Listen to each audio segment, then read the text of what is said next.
Good afternoon, everyone. Welcome to today's daily recap. It is Friday, November 11th, and obviously we want to pay tribute to everybody, the families, the lost loved ones in the horrible tragedy. A day that I will never forget for the rest of my life. Being in New York City that day certainly was something that is etched in my memory and in my heart for as long as I remain on this planet. So we always have to pay tribute and respect to that on this what was such a tragedy. But we now, in typical fashion, we need to get down to business here. And I have the weekly chart of the spiders up. I want to talk about the market, and I want to look at a couple of things. We're going to look at biotechs and financials.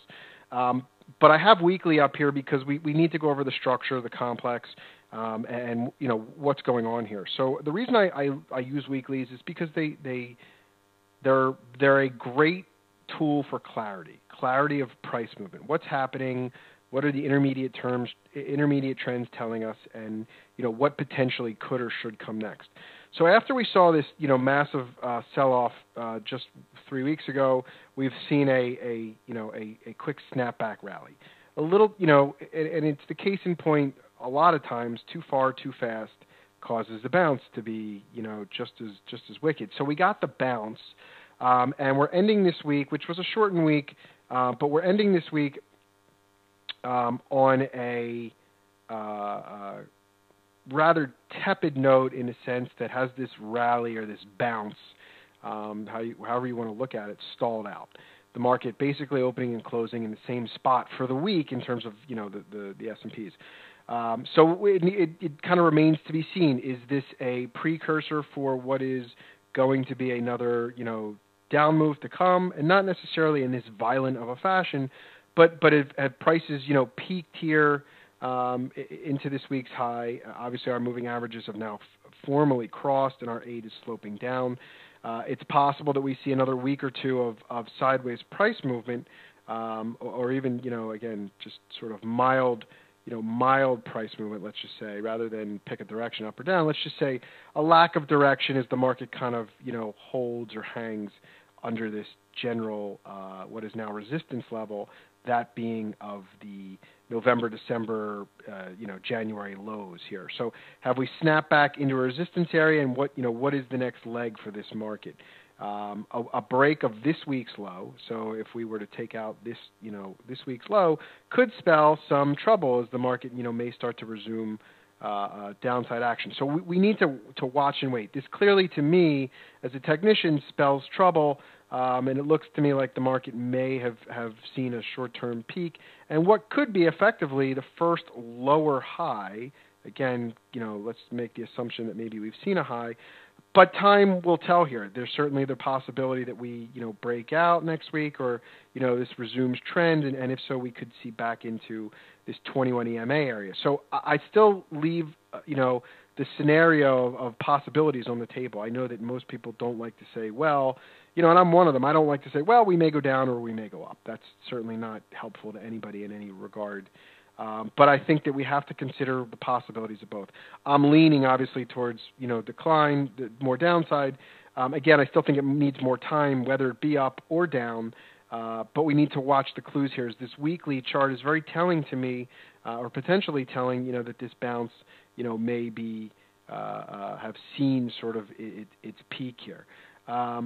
As we look around the horn, and I'll look at biotech as well, we'll look at through the eyes of the IBB, much of the same. We saw this large decline, snapback. What's going to happen into this area? Let's just say this is our broken support area. We've now snapped back into it. The next week or two could be very telling here as well for potential, what is that next leg of the trade? Is it a couple weeks of sideways? Is it hard money that then, resumes downside? Or do we, hold here and turn back up? So we are at a really pivotal level here in the market and in various sectors. But as we look around the horn, in terms of stock land, it is hard to make a call. Usually you have, clear-cut leadership.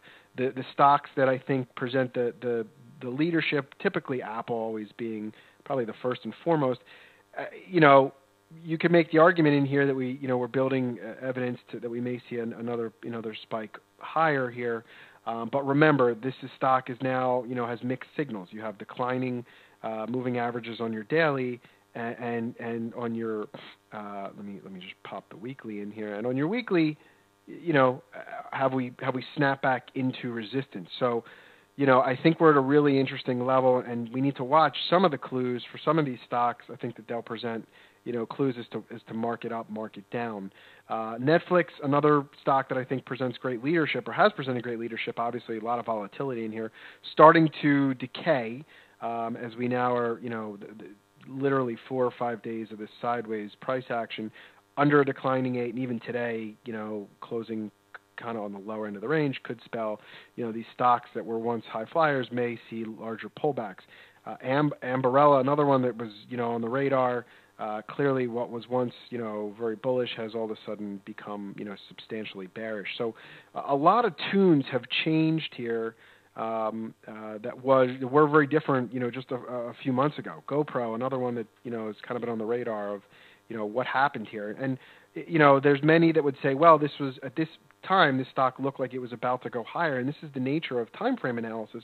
What looks good on one time frame, again, it's all relative to how it plays into the larger time frame. If you look at the same stock on the weekly, when it looked good, like it was about to break higher on the daily, what it had really done was traded back into a larger resistance level, and you can see how price reacted into that larger resistance level on the weekly. So looking at one chart isn't necessarily valuable as how it plays into the larger time frame. So I always try to, preach time frame alignment, time frame analysis, because that's really analyzing price movement. If you're just looking at one time frame, then you're going to be stuck in the moment of whatever that time frame tells you, and that time frame is only a function of, one vantage point. So we look, as I teach traders, you got to look at multiple pictures to really get a sense of, okay, what's happening here, to make a sense about, what the probabilities are of whether it be up or down. So when you're looking at your charts this weekend and you're trying to figure out what you're going to game plan for, make sure you look at both your weekly and your daily as they are. They can be very telling. Goldman Sachs, another stock, we'll look at this through the eyes of the financials.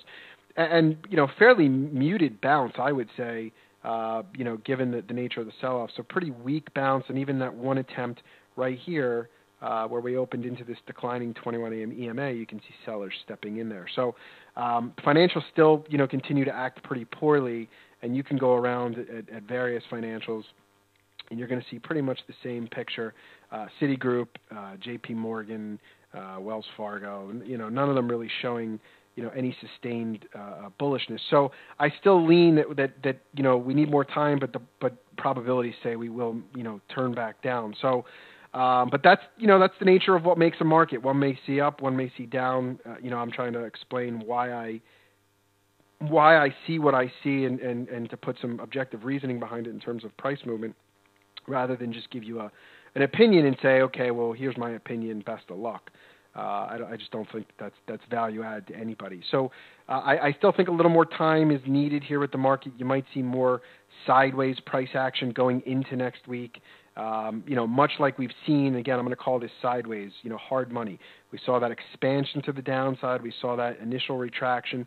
And then from that point, it's been gap down, gap up, gap down, gap up, a lot of hard money, up, down, up, down. And when we look at it through, again, like I say, a different lens, we look at the weekly, you don't see as much, detail, but you see more clarity in, has this bounce kind of run its course, and something and things changing. So I'm going to stay with the tune that I've stayed with, for sake that I this is to me what is the path of least resistance, or what probabilities are telling me based on price movement. It's not based on headlines. It's not based on anything other than, objective price analysis. So with that, I wish everybody a really good weekend. I do want to add that our Finance Festival, which is, in full swing, we're about 60 days out.